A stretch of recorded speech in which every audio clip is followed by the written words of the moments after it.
Charles Davis from NFL on CBS is here, the voice of Madden, as a lot of people my age like to call it. But Charles, I appreciate you spending your time with me.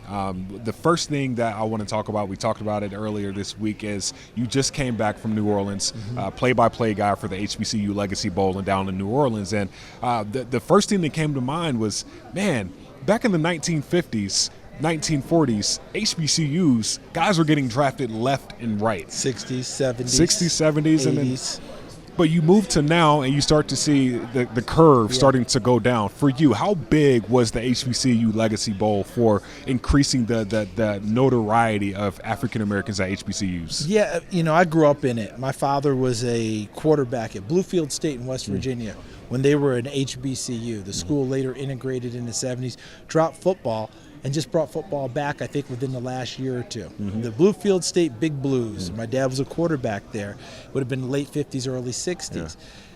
He couldn't go to the University of West Virginia and play quarterback, okay? So I was raised in going to that. My birthday present every year was going to an HBCU game, whether it was in Philadelphia to go see, and they were all classics. Philadelphia, down in the Meadowlands. They played at Shea Stadium. I saw them play at Yankee Stadium. Saw them in D.C. Every year, that was a birthday present. Go take me to an HBCU. So I understand the legacy. I understand the names. I understand the people. It's a big deal for what Deion Sanders did in terms of increasing the attention again and Jackson State being a power again. He did things at Jackson State they'd never done, and people were like, wow, that's incredible. I was like, you don't understand. Jackson State was a power. Right. And he elevated it beyond that. So to see all of that, to be a small, tiny piece of it, Steve Weiss did play-by-play for us. Bucky Brooks and I did the analysis. Sherry Burris was on the sidelines. It's a labor of love. It's a labor of respect. It's a labor of honor, because I get to honor my father and all the greats that went before. Doug Williams, James Shaq Harris, our two most prominent black quarterbacks. I don't know how they didn't watch the Super Bowl and just smile the entire time watching Patrick Mahomes and Jalen Hurts, because that never would have happened in their day. Integration, great thing for our world. Change the complexion of the HBCUs in terms of the All-Stars playing there, because now they had options. They could go other places. I would have been at Tennessee State, not the University of Tennessee. So it's pretty cool to see. And there are kids there that can play.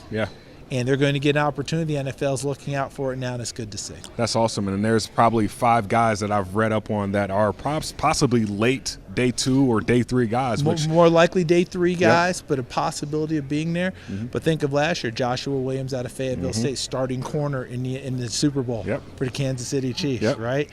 We are seeing, Kobe Bryant, who ended up playing well for the Los Angeles Rams last year. 4 guys were drafted out of HBCUs last year. A few others signed free agent contracts. There's an opportunity. Just sticking on the defensive side of the ball, defensive back side of the ball, a position that's near and dear to your heart. You play cornerback, and just understanding how the Minnesota Vikings are probably going to select a DB at some point in this draft. We selected a DB in the first round, 3 out of the last 5 drafts. How do you think they should approach that market at cornerback position? Well, it's a pretty good position. It's in terms of depth, in terms of value, in terms of people. I think at the top of the deal, you've got to say, okay, where's Minnesota picking again? 23rd. 23rd. There's a very good chance that if you want a corner, you're going to get a top-level guy. A Devin Witherspoon out of Illinois, a Joey Porter Jr. out of Penn State, a Christian Gonzalez out of Oregon, a Keely Ringo out of Georgia, if you like traits, because he might be the most gifted corner in this draft. Somebody in that ilk is likely to still be around and have an opportunity to go get it. And look, Kansas City last year, they took Trent McDuffie in the first round. They took Jalen Watson in the 7th out of Washington State. They took the kid out of Fayetteville State, Joshua Williams. They took Brian Cook, a safety out of Cincinnati, by way of Howard, from the capstone to the Bearcat. All 4 of them played key roles and played from day one. Can't say put them into their lineup and say, we're going to live with some stuff early. And by the end of the year, they had fully functioning guys. I think we're going to see a lot more of that. Plus, these kids are coming in better equipped because the ball's in the air a lot more in college football. When I played college football, you know what was in the air? pitches off of options. Okay, got to be disciplined. Read and react now. If it go dive to pitch, run the alley, make the tackle. Yeah. Now they're throwing the football. These kids are used to. It's not just the receivers who are benefiting. It's the corners, and a lot of these corners are former receivers who are flipping over. I've told them for 3 years now. If you're the number 3 receiver, flip over and be a corner. You might be a draft pick. That's a real. I've never heard it from that perspective. Think of it this way. The receivers coming in now are big, strong, physical lads, right? The corners doing it. You see Tariq Woolen from? Oh my gosh! All right? Yep. Former receiver. Oh, that's true. Flipped over his last 2 years at Texas San Antonio. His best football is ahead of him. Make that move. You have the ball skills. You have the capability. You have the understanding. If you're not the star on the other side, you might be the star as the corner. Moving to the offensive side of the ball. You got Kirk Cousins under contract for another year, Dalvin Cook, Justin Jefferson. The nucleus is there. The big questions are, how do the Vikings, what do they need to do with, I guess that big 3 to be able to make decisions for the future? How do you see the Vikings approaching that? How do you anticipate it? Yeah, it's going to be very interesting because we all knew the offense ran through the tailback of Minnesota, especially with Coach Zim there, right? Yep. Things have moved to the perimeter. Runs through Justin Jefferson. Adam Thielen is much more of an accessory piece, but still a very good one, all right? Getting Irv Smith back is a big deal because he can break things down the seams and make plays that way. I think that you're going to be taking a hard look at what to do with Dalvin Cook and about where they're going to go with this offense with him as the primary guy, because he's not going to get 25 carries a game anymore. It doesn't appear. Yeah. I'm not saying Kevin O'Connell wouldn't call it, but I don't think that's their primary way. 18 has to touch football. You've got to figure out how to get him to football, and you don't have to do Randy Moss rules to do it. That's true.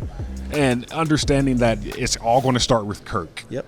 And I know you're big on, well, Kirk can throw the ball. Kirk is a guy that can grip it and rip it. How should the Vikings approach the quarterback market with Kirk still being at the helm?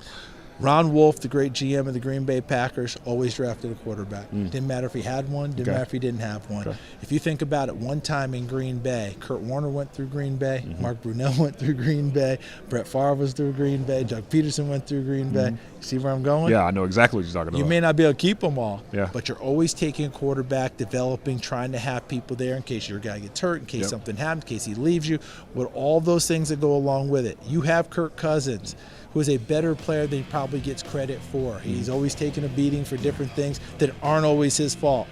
Okay, play someone else and see how that goes, right? He is a good football player. That doesn't mean you don't try and get people and continue to develop them. In this quarterback market, you may not go up super high to get one. Second round, you're starting to look at guys. Are there guys that we're interested in developing, having on our squad?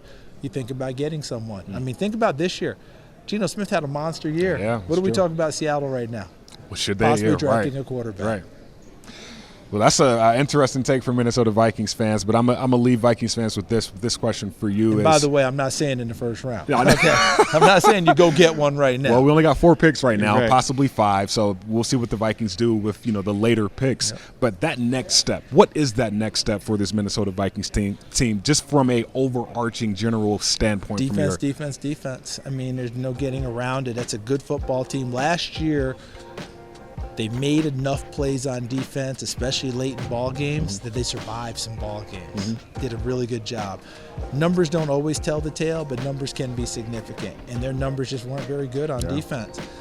How they survived it was takeaways, all that. We did the Jets game. Right? Me and my crew did the Jets game. Remember all the plays made late by the defense? It's a dangerous way to live.